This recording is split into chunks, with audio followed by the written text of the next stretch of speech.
할렐루야. 2월 22일 월요일 새벽 기도를 시작하도록 하겠습니다. 사도신경으로 우리의 신앙을 고백하시겠습니다. 나는 전능하신 아버지 하나님 천지의 창조주를 믿습니다. 나는 그의 유일하신 아들 우리 주 예수 그리스도를 믿습니다. 그는 성령으로 잉태되어 동정녀 마리아에게서 나시고 본디오 빌라도에게 고난을 받아 십자가에 못 박혀 죽으시고 장사된 지 사흘 만에 죽은 자 가운데서 다시 살아나셨으며 하늘에 오르시어 전능하신 아버지 하나님 우편에 앉아 계시다가 거기로부터 살아있는 자와 죽은 자를 심판하러 오십니다. 나는 성령을 믿으며 거룩한 공교회와 성도의 교제와 죄를 용서받는 것과 몸의 부활과 영생을 믿습니다. 아멘. 찬송가 366장입니다. 찬송가 366장입니다.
마태복음 16장 1절부터 12절까지 말씀입니다. 신약성경 마태복음 16장 1절부터 12절까지 말씀입니다. 다 찾으신 줄 알고 저와 여러분들이 한 절씩 교도하도록 하겠습니다. 마태복음 16장 1절부터 12절까지 말씀입니다. 바리새인들과 사두개인들이 와서 예수를 시험하여 하늘로부터 오는 표적 보이기를 청하니 예수께서 대답하여 이르시되 너희가 저녁에 하늘이 붉으면 날이 좋겠다 하고 아침에 하늘이 붉고 흐리면 오늘은 날이 굳겠다 하나니 너희가 날짜는 분별할 줄 알면서 시대의 표적은 분별할 수 없느냐? 아카브 음란한 세대가 표적을 구하나 요나의 표적밖에는 보여줄 표적이 없느니라 하시고 그들을 떠나가시니라. 제자들이 건너편으로 갈새 떡 가져가기를 잊었더니 예수께서 이르시되 삼가 바리새인과 사두개인들의 누룩을 주의하라 하시니 제자들이 서로 논의하여 이르되 우리가 떡을 가져오지 아니하였도다 하거늘 예수께서 아시고 이르시되 믿음이 작은 자들아 어찌 떡이 없으므로 서로 논의하느냐 너희가 아직도 깨닫지 못하느냐 떡 5개로 5,000명을 먹이고 주운 것이 몇 바구니며 떡 7개로 4,000명을 먹이고 주운 것이 몇 광질이었는지를 기억하지 못하느냐 어찌 내 말한 것이 떡에 관함이 아닌 줄을 깨닫지 못하느냐 오직 바리새인과 사두개인들의 누룩을 주의하라 하시니 그제서야 제자들이 떡의 누룩이 아니요 바리새인과 사두개인들의 교훈을 삼가라고 말씀하신지를 깨달으니라. 아멘. 할렐루야. 네, 오늘 또 새날이 시작되었습니다. 또 새로운 한 주가 시작되었습니다. 하나님께서 은혜와 평강으로 함께하여 주시는 복된 시간들이 되시기를 축복합니다. 오늘 말씀은 이제 표적을 구하나 깨닫지 못하는 불의들에 대해서 나와 있습니다. 1절에 보면 바리새인과 사두개인들이 나오는데 예수를 시험하러 왔다라고 기록하고 있습니다. 이 바리새인과 사두개인들은 이제 종교적으로 정치적으로 라이벌들입니다. 서로 함께 할 수 없는 사람들입니다. 바리새인들은 사두개인들을 경멸했습니다. 왜냐하면 자기들은 말씀을 잘 알고 율법을 잘 지키는 경건하고 의로운 사람들이라고 생각하는 반면에 사두개인들은 현세 타협적입니다. 로마 정부 헤롯 분봉왕 헤롯에게 협조하고 그러면서 출세를 지향하는 사람들입니다. 그러니까 바리새인들은 종교적으로 어떻게 보면 좀 높은 지위에 있던 사람들이고 사두개인들은 사회적으로 높은 지위에 있던 사람들입니다. 그래서 서로를 싫어하고 서로 경멸하고 서로 함께 할 수 없는 그런 라이벌들이죠. 그런데 이 사람들이 정작 예수님을 시험하러는 함께 나아옵니다. 그러니까 동기가 잘못되어 것이죠. 다른 사람들은 예수님께 나온 이유가 은혜 받기 위해서, 병 고침 받기 위해서, 순종하기 위해서, 말씀을 듣기 위해서 활용하러 나오는데 이 사람들은 예수님 시험하러, 예수님 트집 잡으러, 예수님 대적하러 나오는 것입니다. 헬렌 켈러라는 분 아시죠? 이분이 뭐라 그랬냐면 눈은 있는데 비전이 없는 사람이 가장 불행한 사람이다 이렇게 이야기를 했습니다. 오늘 본문의 바리새인들과 사두개인들이 이런 사람들입니다. 눈으로 메시아를 보면서도 깨닫지 못하고, 그러니까 눈은 떴으나 보지 못하고 듣기는 들었으나 깨닫지 못하는 예수님을 메시아를 보면서도 영접하지 못하는 이제 불행한 사람들이죠. 헬렌 켈러는 눈은 떴는데 비전이 없으면 가장 불행한 사람이다 했는데 이 사람들은 메시아를 보면서도 이 메시아를 영접하지 못했으니까 가장 불행한 사람들인 거죠. 그래서 이 바리새인과 사두개인들이 이런 자기들의 어떤 완악한 심령, 또 자존심, 교만 이런 걸로 예수님이 싫은 거죠. 그래서 예수님이 뭔가를 하시는데 뭔가 기적도 행하고 병도 고치고 귀신도 쫓아내고 말씀에도 권세가 있는데 우리에게 좀 더 확실한 표적을 보여달라는 거죠. 그래서 하늘로부터 오는 표적을 보여달라고 말을 합니다. 하늘로부터 오는 표적은 뭐냐 하면, 그러니까 이제 병을 고치고 귀신을 쫓아내고 이런 거는 그런 일반적인 표적 말고 하늘에서부터 막 내려오는 표적이죠. 모세가 광야에서 만나를 하늘에서 이렇게 내렸던 것, 엘리야가 갈멜산에서 바알 선지자들과 거짓 선지자들과 대결을 할 때 하늘에서 불이 내려서 제단을 불살랐던 것, 또 여호수아가 광야를 통과할 때 아말렉과 전쟁을 할 때 손을 드니까 태양이 하늘에서 멈춘 것 같은 그런 아주 좀 하늘에서 내려오는 표적을 보여달라는 거죠. 그동안 예수님이 병도 고치고 귀신도 쫓아내고 수로보니게 여인의 딸도 고치고, 여러분 또 오병이어 사건 뭐 이런 여러 가지 사건들을 봤지만 그들은 마음이 완악해서 내가 정한 이런 기준으로 표적이 아니면 표적이 아니다 뭐 이런 거죠. 여러분 사람이 마음이 완악하면 무슨 말씀을 들어도 마음이 열리지 않습니다. 여러분 밖에 태양이 환하게 쨍쨍 내리쬐는데 우리 집에 커튼을 짙게 들이고 있으면 햇빛이 들어올 수 없는 거죠.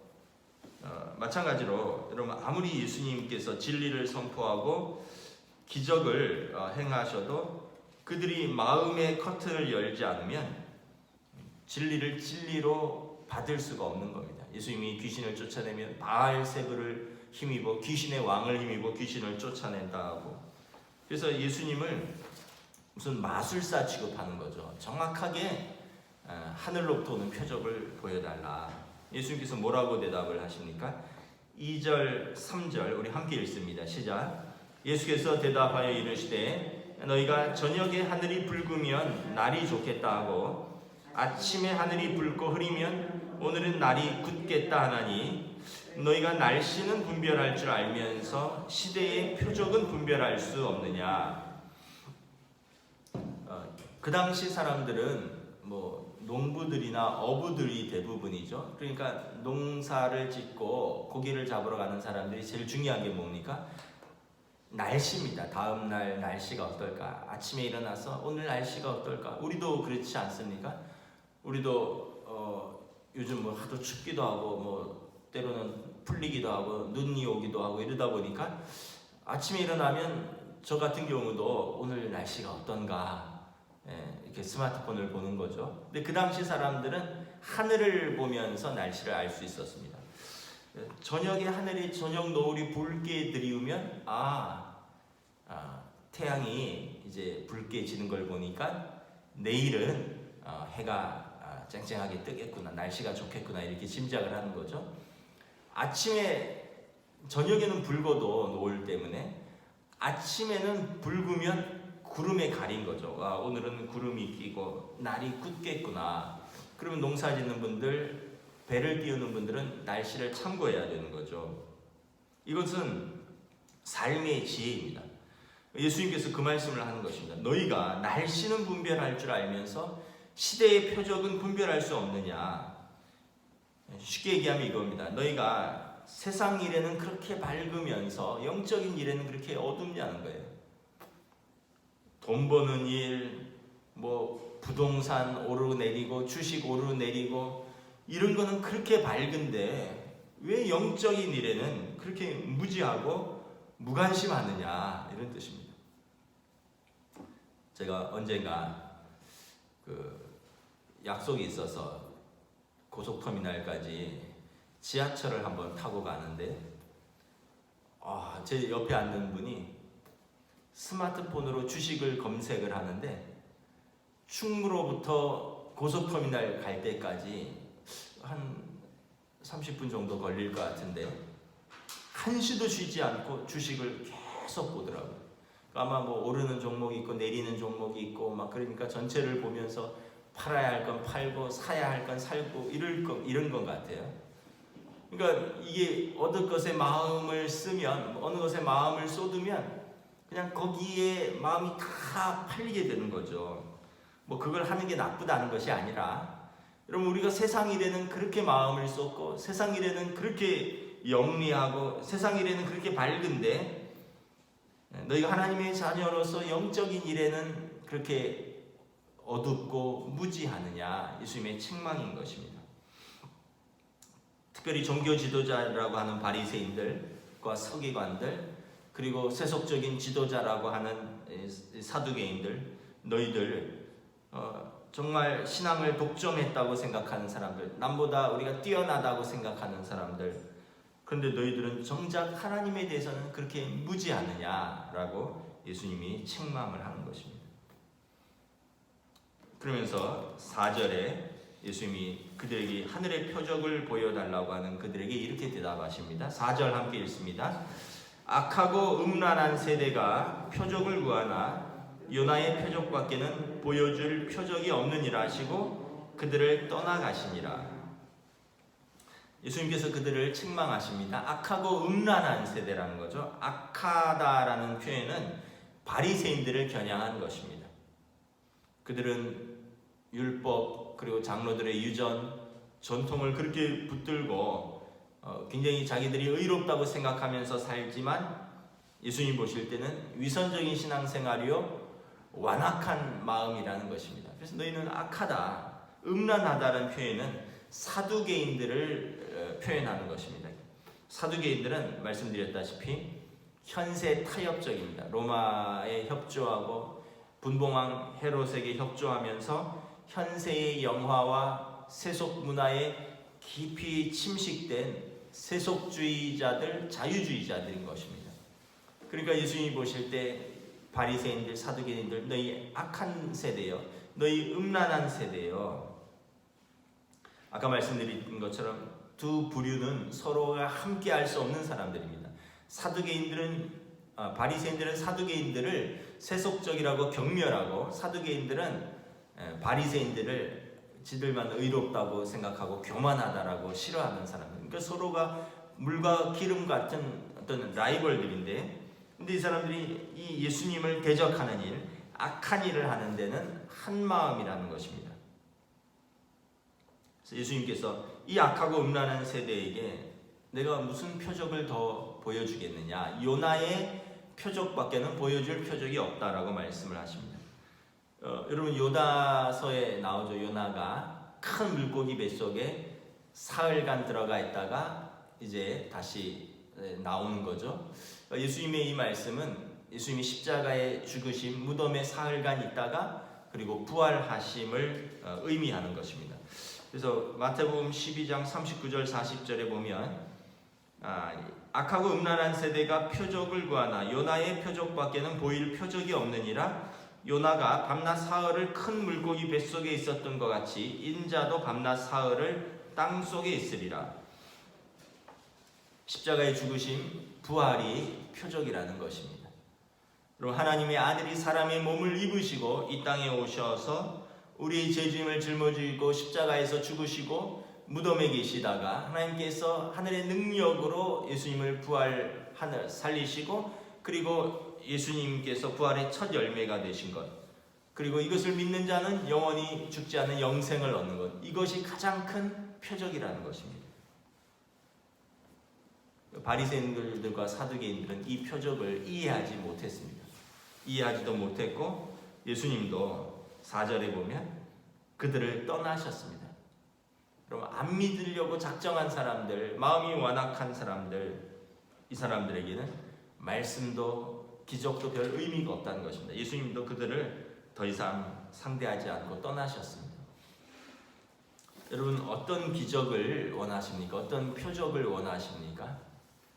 혹시 우리도 바리새인과 사두개인들처럼 믿음은 없이 하늘로부터 어떤 표적을 보여주면 내가 더 잘 믿을 텐데, 표적이 없으면 나는 도저히 못 믿겠다, 표적이 있으면 내가 더 잘 믿겠다, 이러면서 혹시 우리가 하나님을 시험하고 있지는 않은가 한번 돌아보기를 원합니다. 5절부터 7절 함께 읽도록 하겠습니다. 시작. 제자들이 건너편으로 갈새 떡 가져가기를 잊었더니 예수께서 이르시되 삼가 바리새인과 사두개인들의 누룩을 주의하라 하시니 제자들이 서로 논의하여 이르되 우리가 떡을 가져오지 아니하였도다. 이제 예수님과 제자들이 이제 배를 타고 건너편으로 건너가는데, 이번에는 이제 제자들의 걱정이 시작됩니다. 우리가 떡 가져오기를 잊었다는 것입니다. 떡 가져오기를 잊었다는 것은 쉽게 얘기하면 점심 준비가 안 됐다는 거죠. 그럼 어떻게 합니까? 예수님과 12제자가 굶어야 되는 것입니다. 이것은 사실은 여러분 가벼운 일은 아니죠. 여러분 만약에 뭐 어디 여전도에가 놀러 가는데 도시락을 만약에 교회에다 두고 갔다. 그러면은 얼마나 마음이 또 어렵습니까? 아니 날 잡아서 놀러 가서 차에 다 탔는데 도시락만 싹 교회에다 놓고 갔다. 남성교회가 뭐 이제 어디 등산을 가기로 했는데 다 준비해서 교회 다 갖고 왔는데 차에 도시락하고 물만 싹 빼놓고 왔다. 그러면 물론 사 먹으면 되긴 하지만 마음이 되게 어렵죠. 제자들이 어떻게 보면 그런 거죠. 떡 가져오기를 잊었다라는 것은 배를 타고 건너가니까 다시 배를 타고 건너가든지 하든지 아니면 오늘 굶어야 된다라는 이야기입니다. 이것은 사실 떡은 오늘 우리에게 꼭 필요한 것입니다. 물질을 의미하는 것입니다. 물질은 중요한 거죠. 그런데 떡을 위해서만 살면 영적인 어두움에 빠집니다. 제자들이 떡 가져오기를 잊었더니 예수님 18절에 뭐라 그러십니까? 믿음이 작은 자들아 어찌 떡이 없으므로 서로 논의하느냐. 그러니까 이 떡 때문에 예수님과 함께 있는 것을 잊어버린 것입니다. 제자들의 영적인 무지를 깨우쳐 주십니다. 떡을 너무 깊이 묵상하면서 정작 예수님이 어떤 분인가를 잊은 거예요. 여러분 예수님이 병을 고치고 귀신을 쫓아내고 그리고 오병이어의 사건 또 다른 오늘 본문에 보면 칠병이어도 있죠. 떡 7개로 4,000명을 먹인 사건 9절 10절에 보면 9절에 오병이어의 사건 10절에 떡 7개로 4,000명을 먹이신 사건 이런 예수님과 함께 있으면서 일어났던 이런 많은 기적과 이적들을 보면서도 제자들도 현실적인 떡 문제에 몰입함으로써 예수님께서 행하신 능력도 예수님이 어떤 분이시며 내가 예수님과 함께 있는 사실을 잊었다는 거죠. 여러분 우리도 마찬가지입니다. 우리도 떡을 너무 묵상하면 물질을 너무 묵상하면 필요한 것이긴 한데 영적인 어두움에 빠집니다. 오늘 뭘 먹어야 되나? 내일은 뭘 먹고 살아야 되나? 한 달 후에는 어떻게 먹고 살아야 되나? 1년 후에는 내가 뭘 먹고 살아야 되나? 나아가서 10년 후에는 우리 아이들은 어떻게 내가 먹여 살려야 되나? 노후에는 늙어서 나는 뭘 먹고 사나? 여러분 걱정을 하면 한도 없고요. 끝도 없어요. 오늘 뭘 먹고 걱정하다가 내일 걱정하다가 뭐 한 1년 후 걱정하다가 나중에 자식까지 걱정하다가 자식의 손자까지 손녀까지 걱정하고 아니 예수님 뭐라 그랬습니까? 내일 일은 내일 걱정해라. 왜 오늘 일도 족한데 오늘 일만 해도 걱정할 게 많고 오늘 해야 할 일도 많은데 뭐 오늘 오지 않은 내일까지 걱정하느냐. 여러분 혹시 그러고 있지 않습니까? 아이고 지금 내 영적인 상태 또 지금 나의 문제만 해도 걱정이 많은데 우리가 걱정이 꼬리에 꼬리를 물고 시간이 지나면서 아이고 우리 자녀들은 우리 자식들은 나중에는 또 아직 낳지도 않은 우리 손자 손녀들은 또 아직 꼬맹이들은 우리 손자 손녀들은 그래서 결국은 자기가 없으면 뭐 자기 문제도 그렇고 또 자기 때문에 자기 손자 손녀들도 그렇고 뭐 나아가서 온 집안 걱정하느라고 여러분 걱정으로 밤을 지새는 분들은 없습니까? 예수님이 염려를 안 할 수는 없는데 염려만 하는 사람들은 영적으로 자랄 수 없다는 것입니다. 왜냐하면 하나님께 마음이 집중할 수 없기 때문에 그렇습니다. 하나님께 마음 집중을 할 수 없고 늘 현실적인 것만 염려하다 보면 항상 메마르고 항상 배고프고 항상 춥고 항상 쫓기는 삶을 사는 것입니다. 마치 제자들이 주님과 함께 있으면서 떡 가져오기를 잊어버린 것 같은 그런 삶을 사는 것이죠. 6절에서 예수님께서 삼가 바리새인과 사두개인들의 누룩을 조심하라라고 말씀을 합니다. 이것은 바리새인들과 사두개인들의 그 교훈을 말하는 것입니다. 잘못된 교훈을 말하는 것입니다. 잘못된 교훈이 누룩처럼 번지는 것을 조심하라는 것입니다. 여러분 누룩은 작은 곰팡이인데 처음에 조그맣게 피지만 하루 지나면 이제 막 번지고 조금 있으면 이제 전체에 번져서 먹지 못하게 되는 거죠. 7절에 보면 이 바리새인들의 누룩을 조심하라.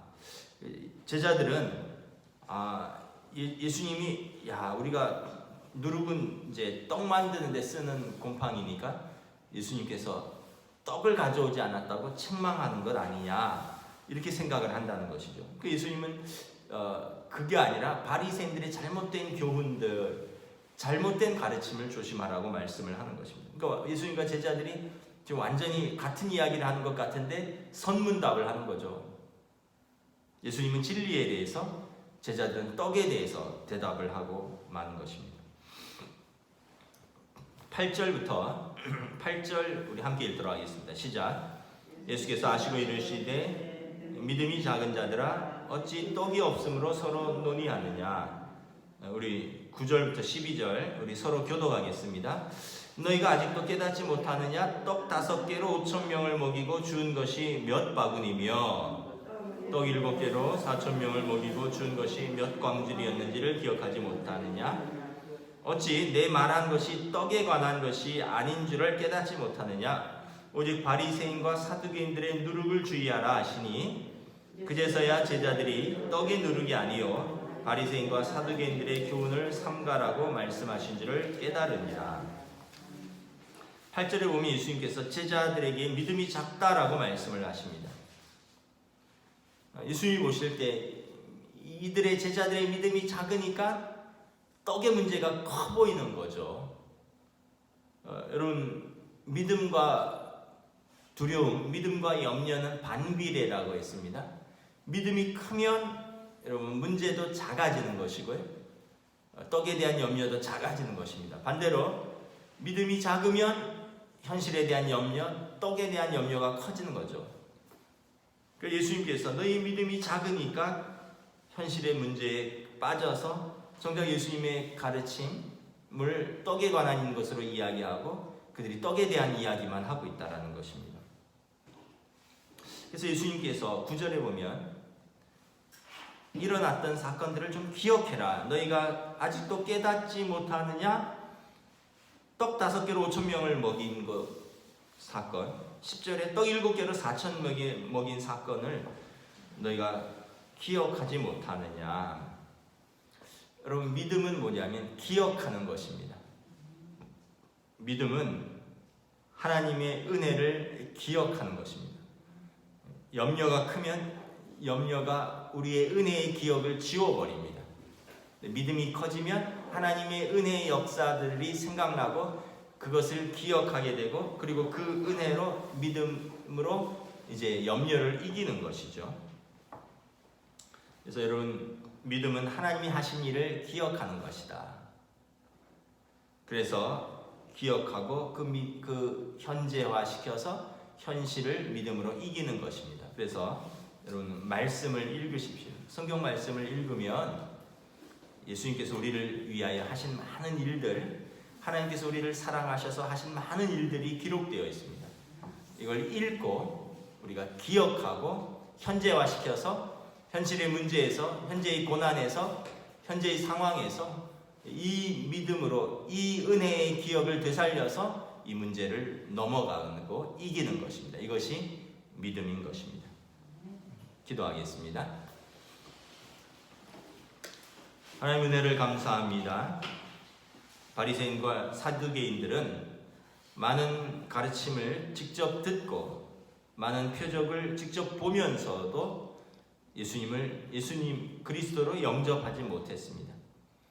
많이 안다고 하는 사람들, 백성의 지도자라고 하는 사람들이 정작 교만과 완악함으로 그들의 영적인 눈이 가리워져서 메시아를 대적하고 죽이려 하는 데까지 이르렀습니다. 반면에 참으로 세상의 작은 사람들이라고, 어부들, 또 농부들, 죄인들이라고 불리우는 사람들은 영적으로 어두웠지만 예수님이 가르쳐 줄 때 그들은 바로바로 깨닫고 받아들이고 또 그것을 통해서 배우고 그들이 예수님의 제자가 될 수 있었던 사건들을 바라봅니다. 또한 우리가 한편 우리가 떡의 문제에 너무 몰입하면 영적인 눈이 어두워진다는 것을 다시 한번 깨닫습니다. 믿음은 하나님이 하신 일을 기억하는 것이요, 믿음은 예수님께서 우리를 위해서 하신 일을 기억하는 것임을 깨닫고, 우리가 성경을 읽고 말씀을 통해서 하나님이 우리를 사랑하셔서 아들을 보내주시고 아들이 우리 죄를 짊어지시고 우리를 구원하시기 위해서 십자가를 지신 사건을 기억하고, 그리고 하나님께서 능력으로 예수님을 부활시키시고 하늘 보좌에 앉으사 오늘도 우리를 위하여 중보하시는 것을 우리가 기억하고, 오늘도 우리 삶에서 문제와 염려를 넘어가고 이길 수 있는 믿음의 하루로 인도하여 주시옵소서. 감사를 드리오며 우리 주 예수 그리스도의 이름으로 기도드리옵나이다. 아멘. 하늘에 계신 우리 아버지, 아버지의 이름을 거룩하게 하시며 아버지의 나라가 오게 하시며 아버지의 뜻이 하늘에서와 같이 땅에서도 이루어지게 하소서. 오늘 우리에게 일용할 양식을 주시고 우리가 우리에게 잘못한 사람을 용서하여 준 것 같이 우리 죄를 용서하여 주시고 우리를 시험에 빠지지 않게 하시고 악에서 구하소서. 나라와 권능과 영광이 영원히 아버지의 것입니다. 아멘.